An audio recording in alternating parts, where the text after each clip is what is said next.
بسم الله الرحمن الرحيم لإيلاف قريش إيلافهم رحلة الشتاء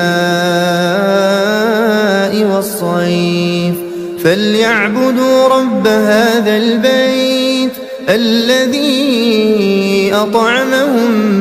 من جوع وآمنهم من خوف. بسم الله الرحمن الرحيم أرأيت الذي يكذب بالدين فذلك الذي يدع اليتيم ولا يحض على طعام المسكين فويل للمصلين الذين هم عن صلاتهم ساهون الذين هم يراءون